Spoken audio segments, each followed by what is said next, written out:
I'm drowning in $95,000 of debt. I have zero retirement savings and only 8 years to turn all of that around. If I can tackle student loans, credit card debt, and plan for financial freedom, so can you. So let's budget our way to a better life. Do you guys like the new intro? Hopefully I worked on it. I love it. It's cute as sweets. It's to the point. Y'all, we have to chat a little bit before we start getting into the budgeting. One, it's payday, so yay.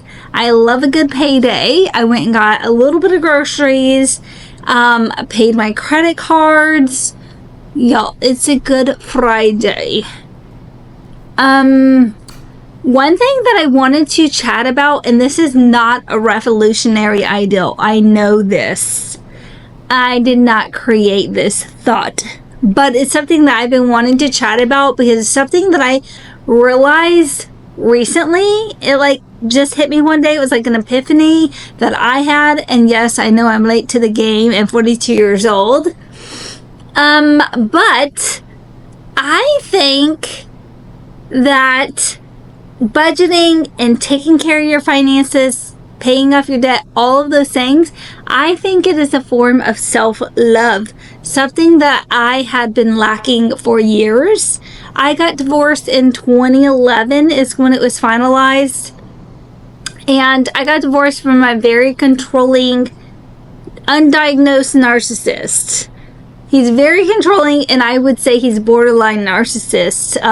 My mom is narcissist, although she's undiagnosed as well, but they both got all the key signs to being a narcissist.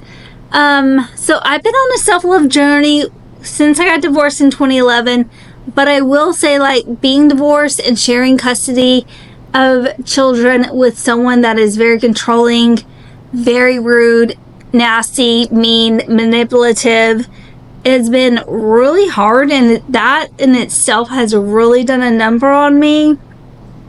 I found that I was getting a divorce via a text message, so that already did a number on me.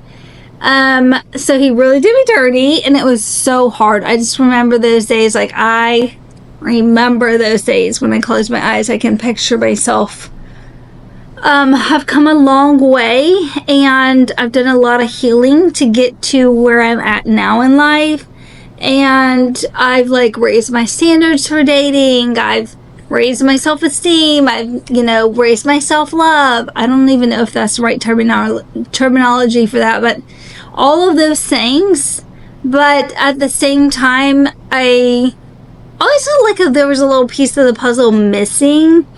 And now that I've like fully committed myself to paying off these debts and everything, because I'm not gonna lie, when I first started doing these budgeting videos, I was like, who is she? Is she going to be committed to doing this, or is she going to stop doing this? And this is one of the reasons I started documenting this process online, because I wanted to not give up on myself, and I wanted to see what my life would look like in a year from now, and 5 years from now, or 10 years from now, because I started this journey today. And so I'm just so proud of myself. Number one, always proud of myself. Number two, like, I feel like I'm finally becoming the woman that I always wanted to be. And I definitely feel like this budgeting, financial stuff has been, it's been what I was missing in the puzzle. And I'm going to continue to grow, continue to budget, continue to do my thing and learn and try to become financially free one day. That is my ultimate goal. And I also want to do this not just for myself, but for like my lineage. Like my kids, I didn't do right by them by teaching them about finances young. I mean, we definitely had chats and stuff like that. Like at times I would tell them, because they would have all these grand ideals of what they want to do and why can't we afford this and that. So I definitely remember sitting them down when they were 10, 11, somewhere in that age range, and telling them, hey, what do you want to do for your life? And they would pick their dream job, and we would pick like the average salary off Google for that, and they would they would do like a little monthly budget so they could actually see where all the money goes. I don't think it really comprehended. And also, I'm not gonna lie, I didn't even know about like high yield savings accounts until just a few years ago, a couple years ago or something like that. So I didn't know, because I was never raised to be financially literate, to have financial literacy and to know what financial freedom is. My parents, we were middle class growing up. My dad's always been the breadwinner. My mom was always a homemaker.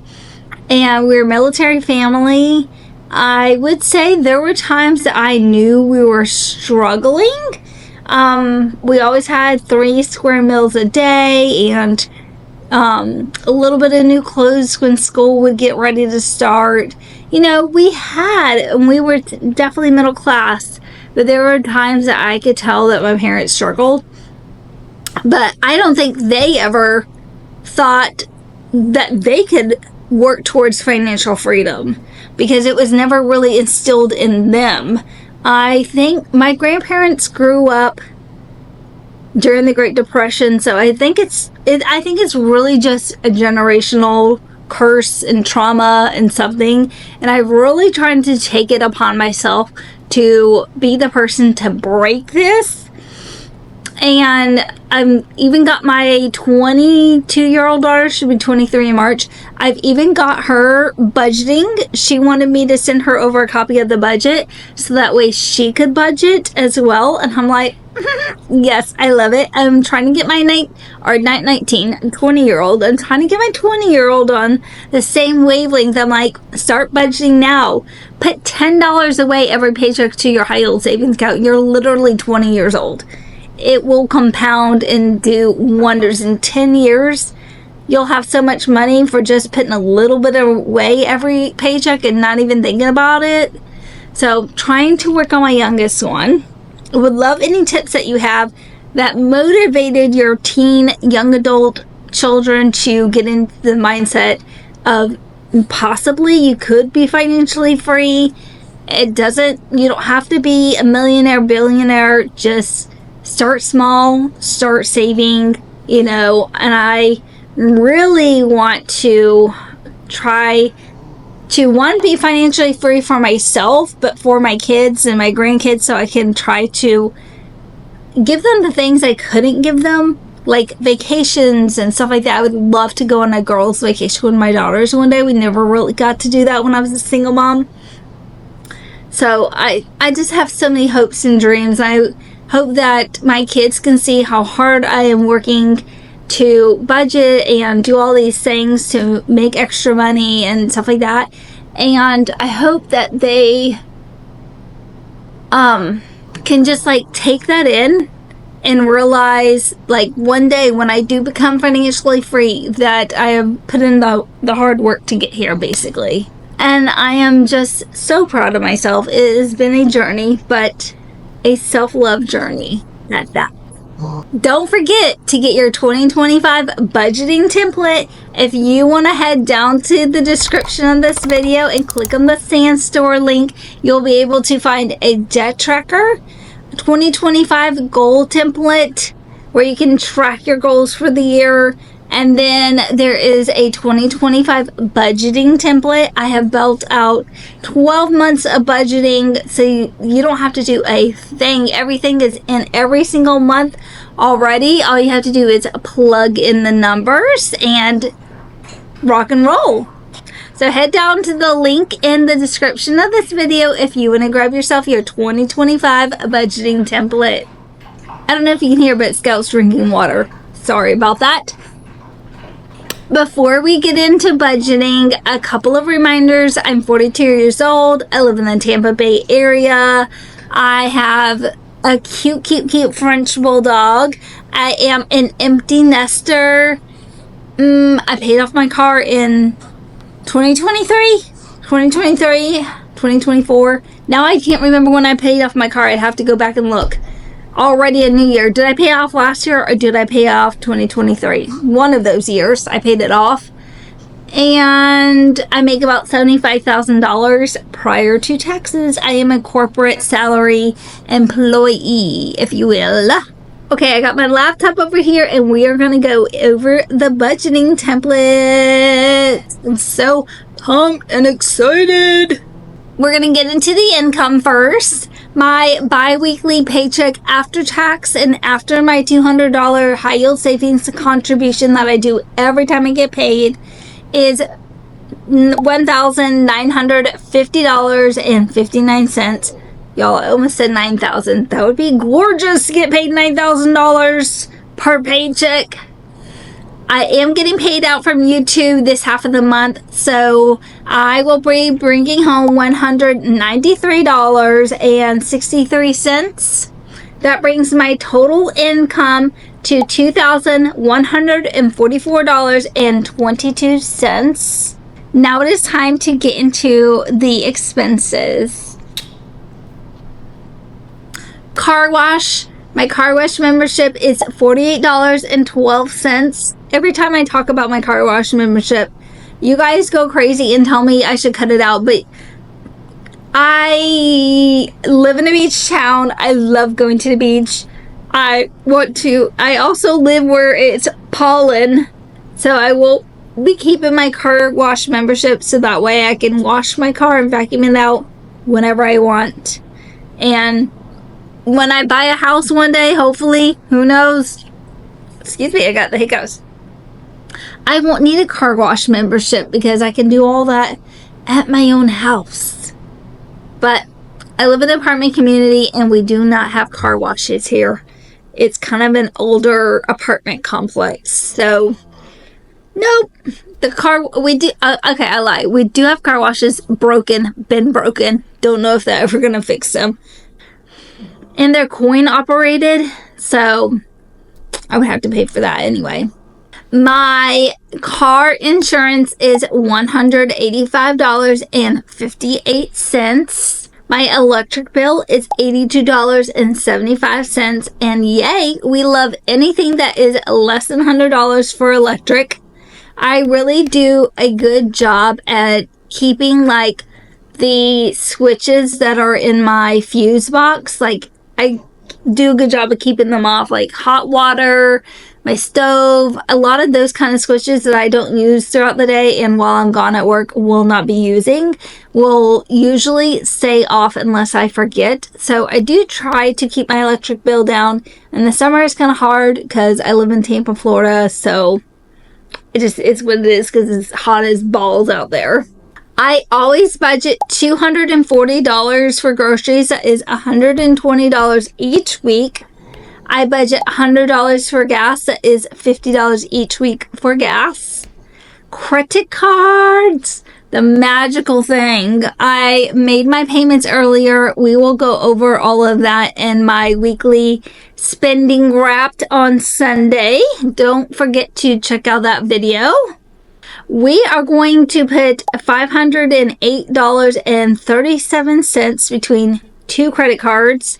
If you have been here for a minute, then you know my credit card journey that I've been on. I had a Discover credit card that had an interest of, 23.24%. And then I had a Truist credit card that had a interest rate of 10.4%. Now, I still have those credit cards. They are just paid off. I'm not going to close down my credit cards. Eventually, maybe I'll use them. I think my Discover one, I have to use every 6 months or they close my account, which is crazy. So I'm sure I'll put gas on it here and there and just pay it off. But I moved both of those credit cards, Discover and Truist, over to two different Citi credit cards. And I did that because originally I moved over my Discover credit card to a Citi Simplicity credit card, like mid 2024, around July, somewhere around there, and started to pay it off. And once I got to a point where I was like, oh, I'm actually doing a really good job of paying this off, I can actually move my other credit card over, because I was afraid to move my other credit card over and not be able to pay it off in the interest-free period. So I know, limiting belief, we are working on that too. So I have City Simplicity credit card, and we have to make a payment every single month of $160, with the final payment being on 2/1/2026, February 1st, 2026. And then I have a City double cash credit card. Both of these are 0% interest, and to pay the city double cash credit card off before the 0% interest period is over, we have to pay $348.37 every time we get paid, or once a month, not every time we get paid. I mean, if I can afford to, every time I get paid, I'll put some money on it, but once a month until June 1st, 2026. Now, my goal is to pay these off this year. I don't want to bring these credit cards into 2026, but this is just a worst case scenario. Once I moved everything over, someone commented that I should make an amortization schedule, so that way I know how much to pay every single month, so I can pay them off before the interest period, 0% interest period is up. So I was like, genius, ideal. Whoever gave me that comment, thank you, love you. And that's also what kind of spurred this whole make this budgeting template. Want to sell it on my Stan store because I love it and I thought it would help other people out. So I am just loving to share my journey with you guys. So I'm really excited because I have a balance. Before I paid my City Simplicity credit card, I have a balance of $2,400. And then on my City Double Cash credit card, I have a balance of $6,619.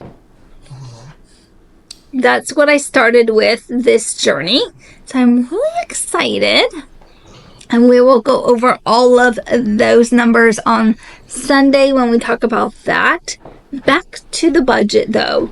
So our credit cards, $508.37. That's what we will be putting on our credit cards this month. And then CapCut. I love to edit my videos in CapCut. If TikTok gets banned, I think Lemonade gets banned, and I think CapCut gets banned. I don't know what I'm going to edit my videos on because it's it was the easiest platform for me to learn how to edit on. I've had Adobe before, Lightroom, I think it's called, and I don't know, it was too complex for me. I need to take a YouTube tutorial class on that. I was like, oh, this seems overwhelming. I've got CapCut down. Let me just stick with that. So hopefully that doesn't get banned by, I think it might. But I like some of the text, fonts, stuff like that I can only use if I pay for premium. So I pay $9.99 a month. Apple Care. Now this is why I'm a little suspicious, because I just paid $1.99 for Apple Care. And by Apple Care, I mean extra storage. So now I'm paying $2.99 for extra storage again. So I don't know. I need to dig into that this weekend because, I mean, granted, it's only $1.99 and $2.99, but still, what the heck is going on here? And I need to know. My daughter's birthday is in March, and I gave her $300 for Christmas, which we talked about because I budgeted, and she spent that money on clothes that she needed post having a baby. In July of 2024, she had my grandson, who I love, and she wanted new clothes to fit her body more and stuff like that. So I gave her money for Christmas. She went shopping, and she's been expressing that she wants to get new shoes, and she kind of probably wants them before she goes to her dad's this month. So I texted her earlier this week. I was like, why don't I just get you new shoes for your early birthday present? So we're gonna do new shoes for her early birthday present. I probably won't get her another gift We probably might go to like brunch or something like that, or make some food at home together or something, just to have like some special quality time on her birthday.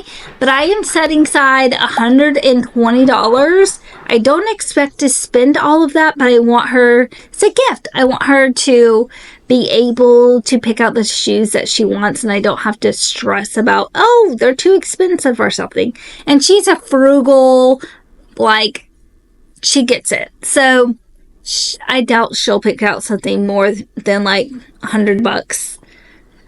Probably even less. She loves Converse. She loves shoes that look like Converse. Any kind of style like that.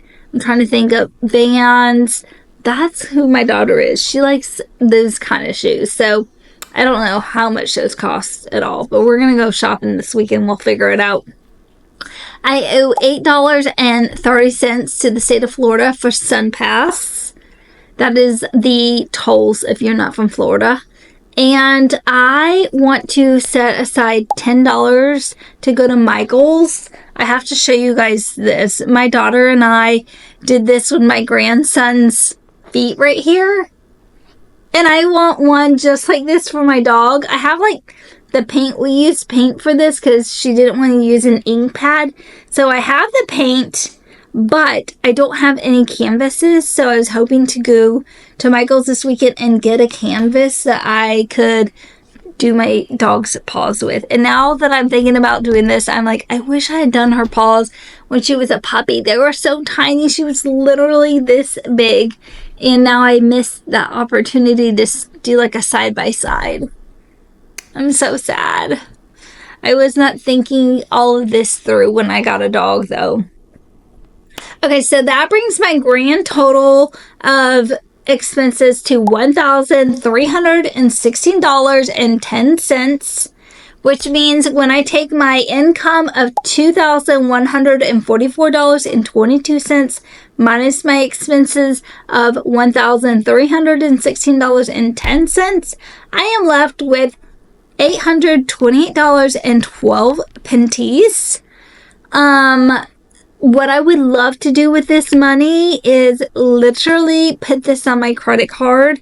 So my first paycheck, I always just keep that right back into my bank account to kind of refund my little bit of savings I have in there. Currently, my bank account balance, and by that I mean like the extra amount that I keep in my checking so I don't like get overdrawn. I have a little bit of money for like an emergency, like if I had to take Scout to the vet today, I would have the money for that. I'm trying to pull it up right now. So right now I have $2,088.94 in my bank account before I got paid. So I want to make sure that I at least have that amount of money in there. I like anywhere from like $1,500 to $2,500. I feel a lot more comfortable when I have like 20 or like 2,000 to 2,500 because honestly, you never know. And with Scout, her vet bills are always expensive. And she's always going to the vet on a fly. Like, on a whim. She will be fine one minute and not fine the next minute. So it's always best to have some money in my checking account for Scout so that way I can take her to the vet. So I think that if I can, spend the amount of money, and when I get done with my weekly expenses for the next 2 weeks, like all my shopping trips that I need to do, groceries and stuff, once I go over that and I know that I've spent at least or under this $1,316.10, if I have spent under that or at that and I'm still left with money in my bank account, I will be putting that on my credit cards. I will. Now, every time I get paid, I do put money into my high yield savings account. So let's check the balance on that really quick before we go. I have my high yield savings account with Basque Bank, and I've had Basque Bank high yield savings account for I think since around July. I funded it initially with $4,000. Sorry. And currently I have a pending balance of $5,540.30. And that is after my $200 that went in or will be processed and going in this weekend sometime. That's what I get every time I get paid. Basically, I put $200 in there automatically before I even take my paycheck home. And I am tracking my high yield savings account in my budgeting template. If you don't know, the budgeting template that I am selling is the same budgeting template that I am working in and have all of my stuff. So you have a little section to budget, a next section to count your expenses, and then you have your debt trackers, and then after that you have your high yield savings account tracker. So I'm really excited. I've been tracking my high yield savings account, and if I am going to put my TikTok money in there as well, that's going to go directly into my high yield savings account. So maybe I shouldn't have included that in my budget. I forgot about that, honestly. So we're going to put 193. It'll happen later on this month, so we'll probably update then. But it'll be $193.63 that'll be going to my high yield savings account. So right now, if I only put $200 for my 2 paychecks I'll get this month, that'll be $400. And I'm going to earn interest of $21.53 if I did this math correctly. We shall see. But that will change because my YouTube money should be going in there. And I'm really excited about that because I have a goal of saving $12,000 in my high yield savings account. And I'm almost halfway there, which, yes, I'm so excited. Every little bit counts. So by the time we pay the YouTube money from there, put YouTube money in there, the $200 that we just put in there from our paycheck, the next paycheck, $200, that'll be almost $600 that we put in there this month alone. And that will get us to, let's plug in that actually. Let's see how much that is. Plus 193.63 and do the equal sign. And that will get us so close at the end of the month to being at $6,000. It says that we'll earn $22.25 in interest, and we will have an ending balance of $5,956.18 to end January with for my high yield savings account. So I'm halfway to my goal. I'm so freaking pumped. I think that's all for this video. I love y'all, and I will see y'all on Sunday when I go over my weekly expenses. Mwah! Bye!